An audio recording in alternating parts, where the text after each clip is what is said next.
My father was very close to him. My father was a poet, and they met in London when Bacon first came up to London, so in the late 40s, I suppose it was. And they, in fact, through my mother had known him when she was a child. And so she said, oh, I know somebody who you might like to meet. And then my father and Bacon seemed to have fallen in love, both with their kind of each other and also with their way of seeing. And so between about, I think, 1949, 1950 maybe to 55, they were very close. And then it all ended rather abruptly. I think what had been a sort of love affair, flirtation. My father always said that he'd never slept with Bacon because he said I couldn't bear a bristly kiss. But then when I was writing about him, I found a bit in his notebook that said, rather roughly, he said, I briskly sodomized him. And after that, it all fell apart. It was such an extraordinary expression.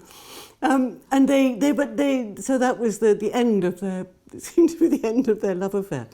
But he often spoke of him. And then much, much later, when, I think actually it was later than I said in the book, would have been 1975, I think it was.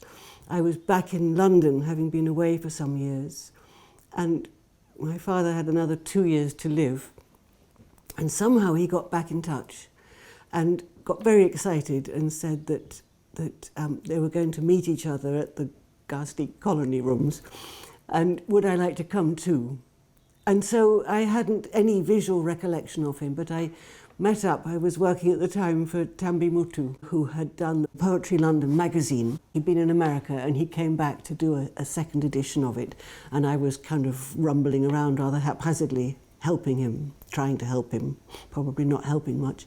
And so he wanted to come too because he also was part of that old Soho world. And so we met up with my father, me and Tambi Mutu and him, and we went to the colony rooms up the stairs. Muriel Belcher was not there, possibly rather good. I think she'd have terrified the life out of me. And there was, all I remember was that, well, just the kind of general dreariness of the space somehow. And then somebody was playing piano and a few people were around. And my father went to the bar and said, I'll have a bottle of rum, which was sorted out quickly. And he was, the nice thing about the visuals of this is that my father had one good suit, which he was very proud of, but he'd got bigger through taking all these alternatives to the drugs that he had been taking, so he'd kind of bloated out a bit. But it was a white, or creamy white linen suit, which he fitted in quite tightly. And he was wearing that, and we were up there sitting. And then there was this bursting in appearance of Francis with a sort of troupe of people, hangers-on, I don't know what they were, but young men. And the wonderful visual thing is that Francis was wearing black, shiny leather, and my father was in this creamy-coloured white suit. And they had this thing of both of them, sort of my father rising to his feet, like a ghost, rather, and them coming towards each other. And I remember that Francis said something like, my God, Tony, you used to be so beautiful, look at you now, you're hideous, or something like that. And my father did his sort of crocodile smile and said, well, you look pretty awful yourself, Francis. And then that was the kind of opening gambit. And then the bit that he said, would you like to meet my daughter? And Francis basically said, I'm not interested, or did say, I'm not interested in your daughter, nor did he want to say hello to Tambi Mutu. I'm only interested in you. And the piano player was still playing piano, and the acolytes were sort of watching this. And there was this extraordinary moment where Francis said, shall we dance? And so what was he, 60-something or other? Oh, he wasn't yet. He was in his late 50s, my father, but he was pretty clapped out from drink and pills. And Francis, in that way, was much more sort of energised. But the two of them sort of embraced each other and did this very, very strange waltz together, which was like a sort of image of nostalgia. It was very, very moving and odd in equal measure. And then the rum was finished and the party was over. And that was it. Fantastic, that's so great. But you'd heard your father talking about him, and your mother presumably had. Yes.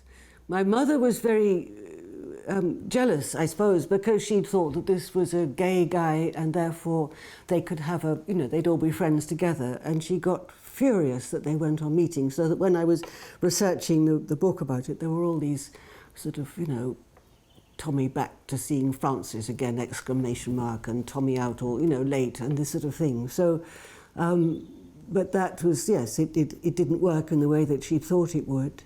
And my father he had this at the time when they knew each other well, they both were collecting newspaper cuttings, sort of torn out of newspapers. And there was a notebook that my father had and that I was fascinated in when I was a child because it was so frightening. And he would show it with a kind of gleeful grin to me. It's almost like pornography because it was things like, it was a child in Bergen-Belsen, that famous picture of walking past all the bodies lined up on the side of a way, and then the fight between Sugar Ray Robinson and somebody else, which was very Bacon-esque, where the face is kind of squashed in with the punch. So a real moment of violence. And then other bits, and he made this notebook and told me that they used to, meet and choose things to stick in their notebooks. And there was this letter that emerged that I didn't know about, a letter from Francis to my father, which was stuffed into a book of poetry. I'll read it to you because it was written on a little kind of almost tissue paper. And I find it really tender, in pencil. And he called my father Tony. And he says, "My dear Tony, I wonder if you would like it here. It seems by the daylight not so totally different to London. The heat and the light give the really torrid quality and the whole place is fairly deserted. I head to the casinos and throw away a lot of money. Perhaps it's what I wanted, I don't know, but I believe I can work now. Do you manage to defeat the terrible boredom? Love, or whatever you like to call it, and work, seem to be the only things that do it at all for me. Even the gambling has lost its potency, and the love thing seems to start off with so many complications, especially the homosexual side, now that everyone knows so much and are afraid of everything. How wonderful if we could live the gay and magic idea, all as one. Do write when you have time. All my love, Francis." It's a wonderful letter, I think. It is wonderful. Yeah, lovely. And it seems so unlike what he often presents himself to be, so cynical. Yes, yeah. I wonder whether he grew more so with fame and when his fame was so phenomenal that it must have been pretty extraordinary to live alongside it and to know it's like the king, the emperor, who to trust and who not to trust and what people want from you and all that. So he became bombastic, I think, and like when I met him, he was not exactly approachable. But there, he sounds very approachable, yes.